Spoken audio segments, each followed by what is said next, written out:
The Pittsburgh Steelers got their biggest win of the season so far, beating the Ravens 18-16 at Acrisure Stadium Sunday and advancing to 8-2. So, what went into this win? How good was the defense? How bad was the offense? And how strong of a contender are the Steelers in the AFC as they currently sit with the third seed in the playoff race? We'll break down all of that on the North Shore Drive podcast of the Pittsburgh Post-Gazette. I'm Chris Carter, joined today by Ray Fittipaldo. Let's get into it. You are now listening to the North Shore Drive podcast, a show on all things Pittsburgh sports from the writers of the Pittsburgh Post-Gazette, hosted by Christopher Carter.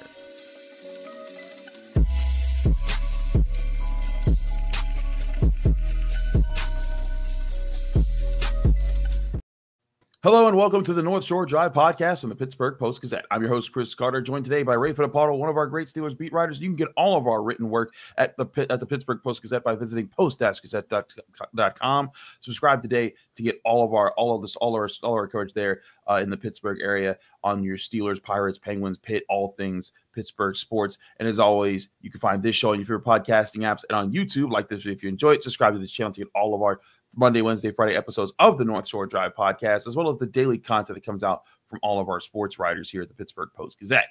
And as always, you can find the show is brought to you by Edgar Snyder Associates. Whether you're injured in a car accident or hurt on the job, Edgar Snyder Associates has helped injury victims for over 40 years recover more than $2 billion on their behalf.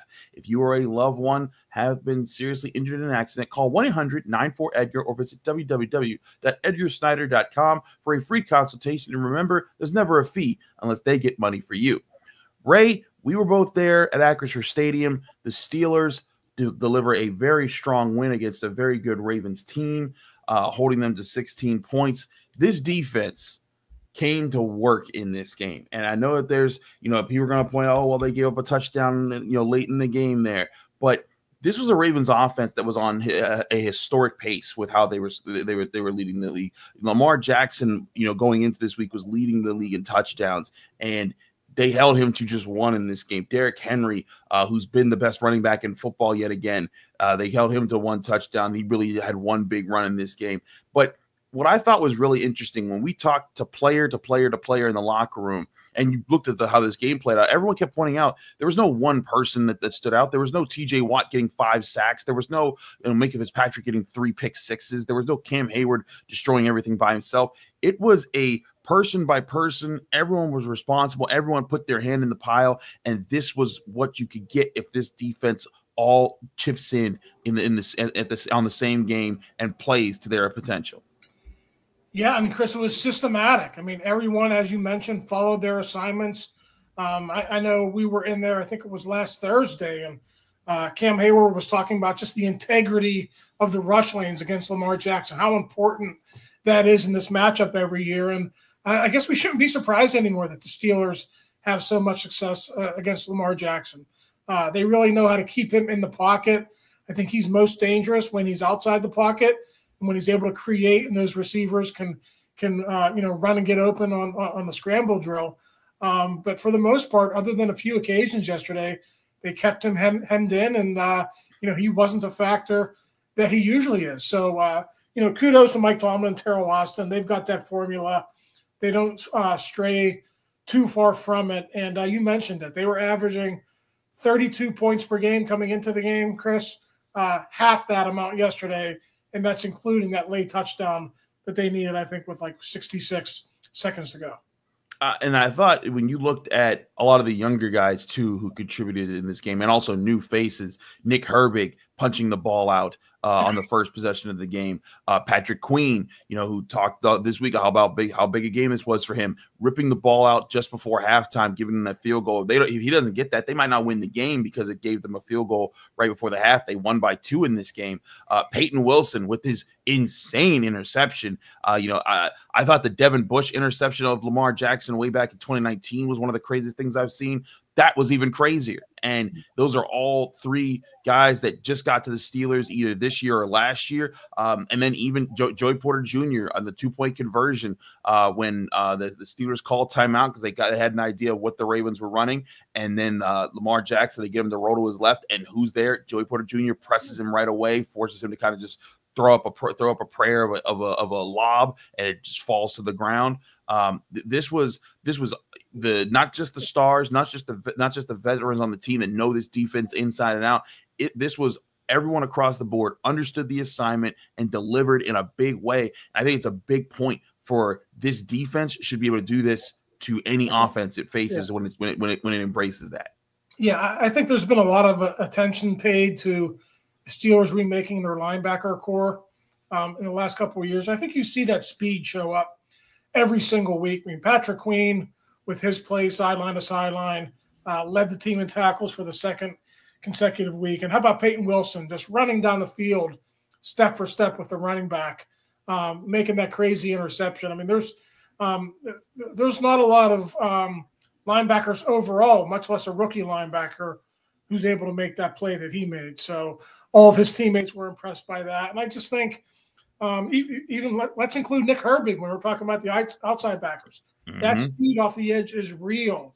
He tracked down Derrick Henry from the other side of the line of scrimmage and got that ball out on the second play of the game. So all those plays were really instrumental in helping them win. And I don't think we can underscore enough how much team speed means to this defense. I think you saw it in years past. The Steelers were maybe lacking in that regard. They didn't have that pass coverage linebacker to match up in certain situations. They have that now, and that makes them a really dangerous defense going down the stretch. And Mike Tomlin talked about after the game saying, like, hey, we practiced all week with the intent of putting Payton Wilson on Justice Hill. That was a coaching thing that they prepared for, and he delivered. He talked about how well he locked into that assignment. They worked on specifically that wheel route that he got there, and he was right there and ready for it. And that, you're right, that is a game-changing thing. And what I think was really good about the Steelers defense, they allowed him the personnel they added around. Like, in years past, Payton Wilson would have had to have been the number one linebacker for the Steelers because they didn't have that number one type linebacker. But getting Patrick Queen, keeping a Landon Roberts, it allows them to kind of say, hey, Payton, we're going to ease you into things. Handle this one thing. You're fast, you're athletic, you're good, you're great in space. You're going to take away this guy. And I think that's a great sign of roster construction and pressure. But to your point about Nick Herbig too, he had 4 pressures in this game. Even though I don't think he got an official sack on his register. He was in Lamar Jackson's face. He was forcing him to leave the pocket and chasing him around. Cam Heyward got in his face. TJ Watt got a sack. Dean Lowry came in and was contributing. He got a sack in this game. I thought it was a really, really solid effort across the board for the Steelers. And again, I think this shows when people talk about how good a team is, we're going to get to where they stand in the AFC and the NFL later this show. But I think when you see everyone pitch in an effort like this and get this kind of stuff, and again, no one did anything that was crazy or outside. Like, man, you're just never going to see someone do that again. Maybe the Payton Wilson interception in itself, but there was no game of their life that one individual had. And everyone, as you said, stuck to their assignments, and that was enough to contain what was going into this weekend: the number one offense in total yards, number one offense in first downs, number one offense in scoring, and with a 2-time MVP quarterback who is now 1-4 against the Steelers.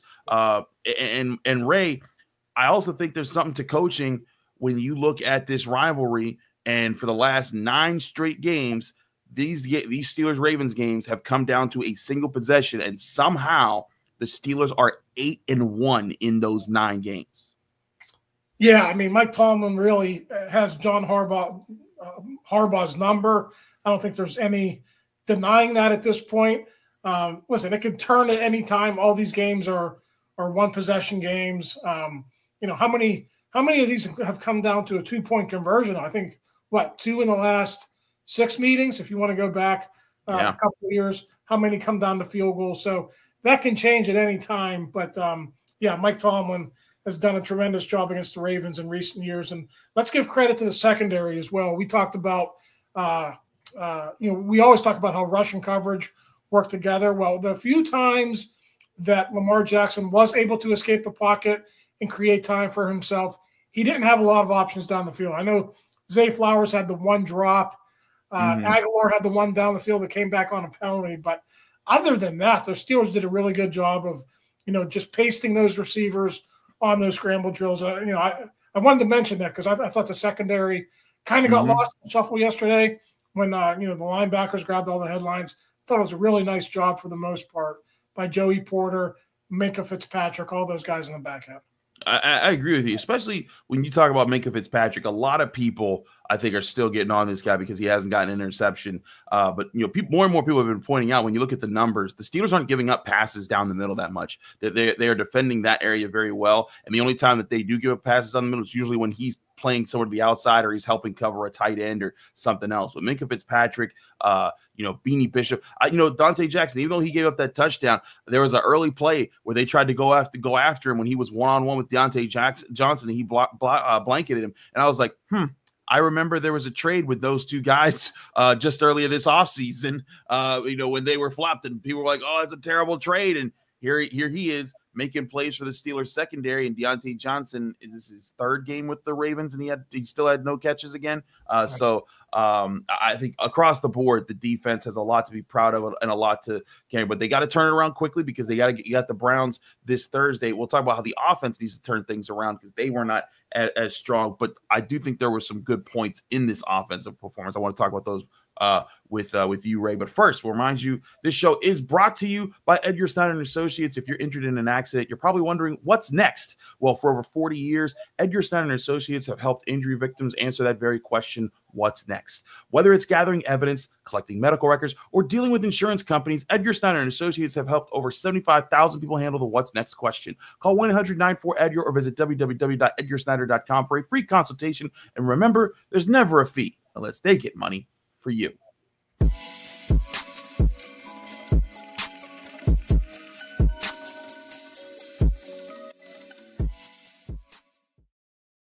Back here on the North Shore Drive podcast from the Pittsburgh Post-Gazette, Chris Carter, Ray Fittipaldo. Ray, let's talk about this offense.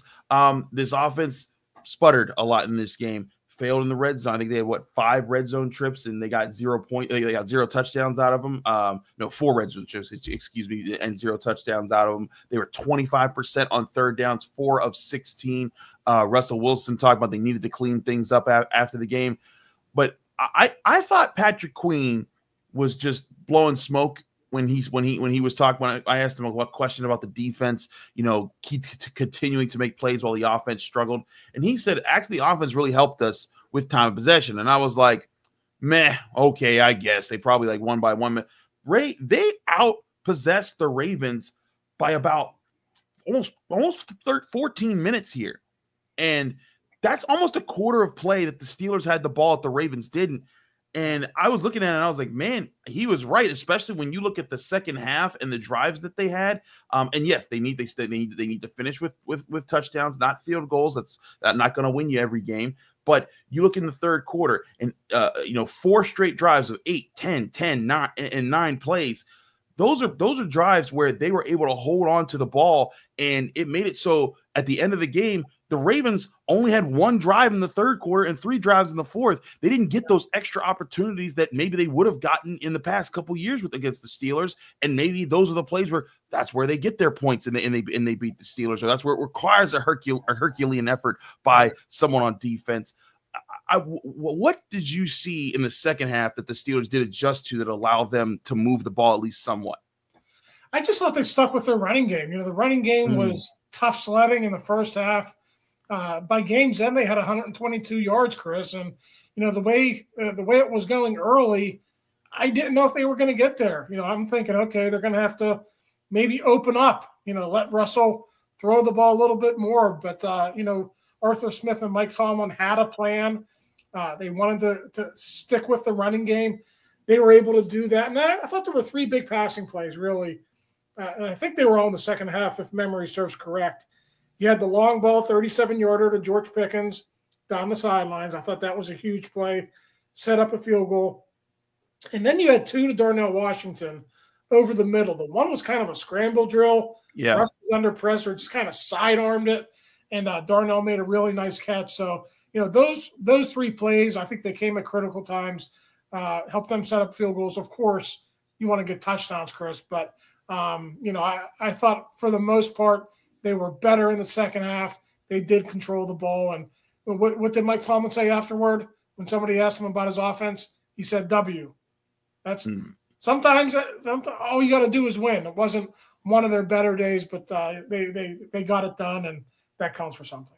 And I want to talk about that. We'll talk about more about the balance of this team, because the offense won the game last week with 3 touchdowns. The defense wins the game this week with their play. But I want to talk about that more in the next segment. Let's stick on the offense for a little bit here. Russell Wilson, 23 of 36, 205, a touchdown and no touchdowns and an interception.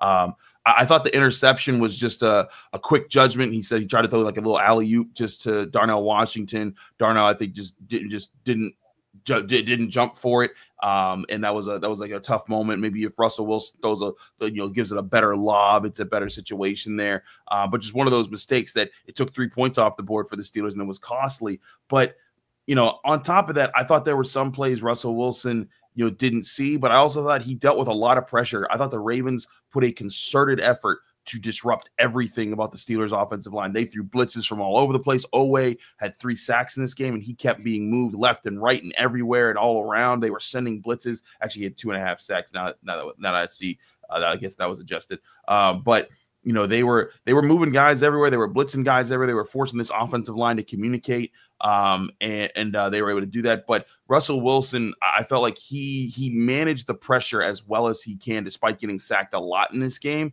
And he was able to, again, move the ball when they needed to in the second half. Especially George Pickens acknowledged that the Ravens threw in some coverage packages that they had not shown on tape this season yet. And I think that goes to show, like, hey, these rivalry games, they're tougher because these teams are pulling out all the stops to beat each other. And that took some of the time that the Steelers needed to adjust in this game when they started moving the ball in the second half.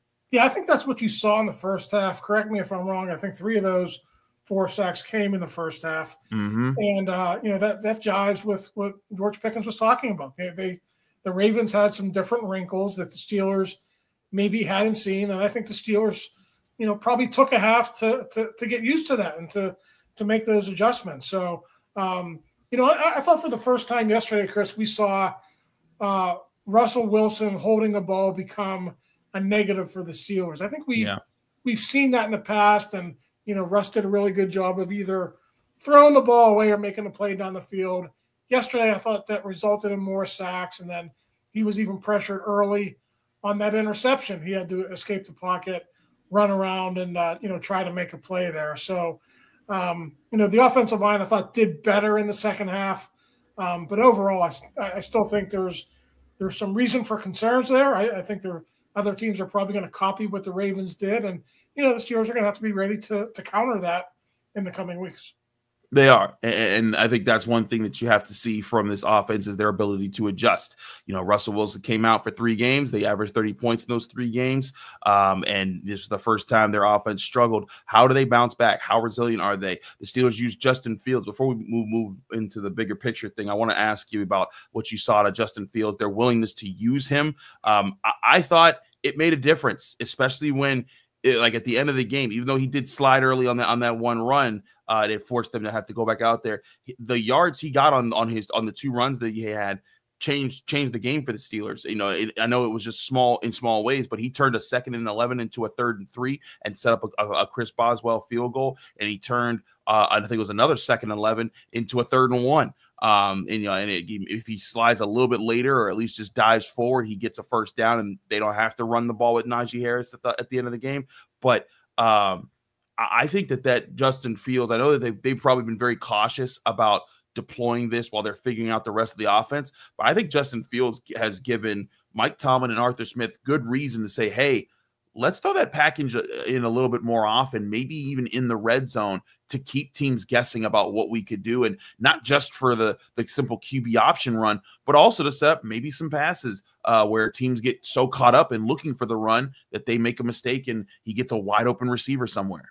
Yeah, I think what happened yesterday, Chris, only incentivizes them to do it more. I mean, it was a success, and a rousing success at that. I mean, you could talk about the early slide. I mean, it's brain cramp or whatever it was. He can't ever do that again. But yeah, the Ravens had to be prepared for that. Every team has to prepare for Justin Fields, but that speed is real. It's hard to adjust in game when you're used to Russell Wilson playing at a certain speed, and then Justin Fields comes in. The one It was just he outflanked him. He just ran around the edge, got the edge on the defensive end or the outside linebacker, and he was able to get that easy 8-yard gain. So it's a real thing, and I think based on what we saw against the Ravens, I think the Steelers will, and I think they should do it more down the stretch here.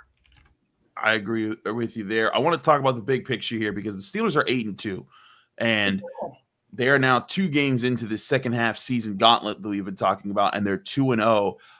And I think it's time we talked about where they stand in the AFC, because the picture is looking pretty interesting for the Steelers to put themselves in a strong position in the playoffs. We'll get to all that next here on the North Shore Drive podcast from the Pittsburgh Post-Gazette. Chris Carter, Ray Fittipaldo. But first, I want to remind you the show is also brought to you by Savinas, Kane, and Gallucci. They're your mesothelioma and asbestos lawyers with over 85 years of experience. Call them now for a free consultation. That's Savinas, Kane, and Gallucci. We're also brought to you by Moon Township Honda, where you can get your new Honda vehicle at 5802 University Boulevard in Moon Township, or at moonhonda.com. That's moonhonda.com for their website. Here's a message from our friends at Moon Township Honda.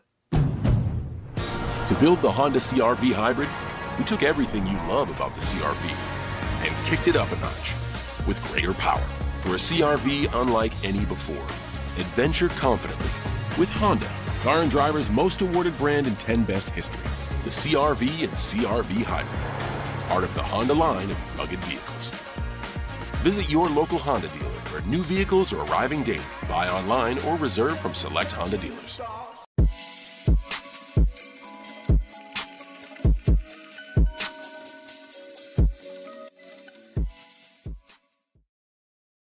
We're back here at the North Shore Drive podcast from the Pittsburgh Post-Gazette. Chris Carter, Ray Fittipaldo. Ray, the Steelers are sitting at 8-2, a game and a half ahead of the Ravens in the AFC North.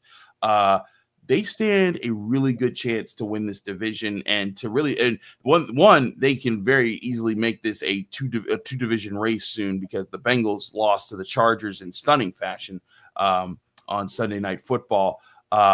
And if the Steelers win their next 2 games, they will basically lock out the Bengals from catching them, and they will make it about the Ravens. But the Ravens, they've got some pressure on them. They have the Chargers and the Eagles up next. If they drop either of those games and the Steelers are able to beat the 2 Ohio teams, all of a sudden, this is going to be a really, really tough road for them to get back to on top of the AFC North.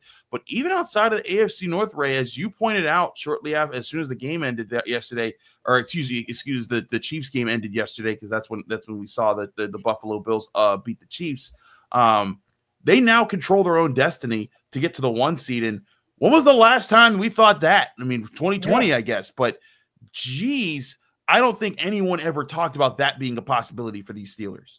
No, and it's a much different feel around this team than what it was in 2020. The Steelers really got banged up late in that year, and even before they got banged up, Chris, there were some signs that that what they were doing wasn't going to last when they started 11-0. So I think really, if I go back for the first time, since 2017, I think they got a legit shot to have that number 1 seed. Remember that year, Jesse James catch, if that's correctly rolled, they're the number 1 seed. Yep. Went into the playoffs, and that's probably a whole different story, maybe a whole different outcome to that season. So they put themselves in really good position. I checked this morning, New York Times postseason simulator, 98% chance to make the playoffs. So they're almost a shoo-in right now, and they got a 55% chance of playing host to their first playoff game. So they've put themselves in great position. Short week though, Chris. You can't screw up Thursday night. You got to keep winning. And I know a lot of people are going to poo-poo the Browns game, but that is a road game against a division rival. Even though they're playing terribly, that's probably going to be a little bit more difficult than people realize. No, I agree. This is still a divisional opponent. And what's funny was even George Pickens was saying after the game, he was like, hey, they're a divisional rival. They know us well too. They're going to come at things with us that we're not used to seeing from them. So we have to be prepared. Russell Wilson saying, I don't take 20. It's not 24 hours this week. It's 2 hours, and then we're back on it. And so, heck, we're recording this Monday morning. As soon as we're done here, we got to head to the facility because Mike Tomlin's talking on Monday, not Tuesday. So this is a quick turnaround for the Steelers. It's important to get that. But, on their way in doing this, they're in the conversation with the Chiefs and the Bills, and you can now say like, hey, they're ahead of the Ravens. Like I think that there are people saying, oh well, the Ravens are still the top dog of the AFC North. The Ravens are right up there because the Ravens, again, they went to the wire with the Chiefs. They beat the snot out of the Bills. So I think a lot of people were putting them there. The Steelers just show, hey, they're better than the Ravens right now, and maybe the Ravens will get their get back later this year. And they are a good football team, and I've said it along, they were my pick to represent the AFC in the Super Bowl this year. But right now the Steelers are better than them, and they've earned it. Like you said, this isn't some fluky plays. This isn't some things there. And like you brought up about that 2020 team, that team was old. That team, was a team that they got their bye week stripped from them. And when you're an old team that gets your bye week stripped from you, and then you get all these injuries down the stretch, you're going to be different. Ben Roethlisberger aged before our eyes, and we saw him being able to throw deep balls in week 4 to barely being able to chuck a 20-yard in the week in like week 15. So I don't think Russell Wilson's going through that right now for the Steelers. They also have Justin Fields at quarterback. They have a lot of young guys on this team, on the young guys on this offensive line. I think that's another part of this, is that the Steelers offensive line, where it struggled in this game, they had a really good game against the Commanders. And I think that this is a year where they can continue to grow together and get better, while the rest of the team is also coming around each other. There's a really good nucleus the Steelers are developing here. And they've set the stage for them to be able to go out, have a strong finish to the season, and if they handle their business, maybe they're definitely looking at a home game. Maybe they're looking at a bye if they can really get active in this final stretch. Yeah, as we look at the big picture, Chris, I think home field advantage is really, really important. Probably more important to the Kansas City Chiefs this year than it ever has been. They're a defensive team now. They do not score a lot of points. They're a different type of team. I give them all the credit in the world for changing their stripes and learning how to win a different way. But I'll sit here before you today and say this might be the worst team that they've had in the last 5 years or so. Even though they're 9-1 at this point, they are a team that has some issues. They have issues protecting Patrick Mahomes, and they have issues in other aspects of their receiving game without top-notch receivers. With the loss of Tyreek Hill, and they never really replaced those guys. And I think we're seeing that manifest itself here in 2024. So is it important for the Steelers? Yeah, I mean, home field advantage is important for any team, but I don't know if the Chiefs don't get home field advantage this year and they're a 2 or a 3 seed, I could see them going out early. That could be interesting, and the Steelers get them in Pittsburgh in the regular season for what could be a big factor in who gets the higher seed in the AFC playoffs. And also, the Chiefs do not have an easy road. Now, the next 2 weeks they do get bounce back games. They get the Panthers and the Raiders, but after that they have to play the Chargers still. They have to play the Texans still. They have to play the Steelers in Pittsburgh. They also have to finish the season in Denver against the Broncos. And remember, the Broncos were a blocked short field goal away from beating the Chiefs in Arrowhead just last week. So things aren't easy there. Where the Bills do have a bye this week, they still have to play the Niners. They still have to play the Lions, the Rams. Those are 3 straight games. They're going to be tough for them. So for as much as we've talked about how the Steelers schedule looks impossible and how it looks really rough for them, you look at the Steelers schedule. If they can handle their business against the Ohio teams of the AFC North, that would be 4 more wins on their register. 4 more wins right now at 8-2 puts you at 12 already. And that's how crazy things. Then it would come down to Eagles, Ravens, and Chiefs. And again, one game at a time. They can't overlook the Browns and the Bengals because they're going to come at you as your division rivals. But again, it's they are very much in this mix. This is not they just happen to be close and they're gonna things are gonna play out where they definitely won't be in the mix. They're in the mix, and I think that other people are starting to realize, oh, wait a minute, this Steelers team, they don't just beat you with great defense and hope that they hold you under 20 points. They beat you with offense. They beat you with running the ball. They beat you with throwing the ball. They beat you with stuffing the run, rushing the passer. They beat you with their secondary. They beat you with their special teams, which has been ace this year. Chris Boswell. I mean, we talked about all these other things. Chris Boswell is amazing in this game. 6 out of 6, and perfect. His fourth 6 field goal game of his career.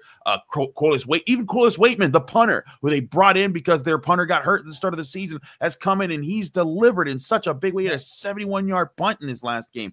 They are clicking on so many different things, and that's what you need to do if you're going to be one of the best teams in the NFL.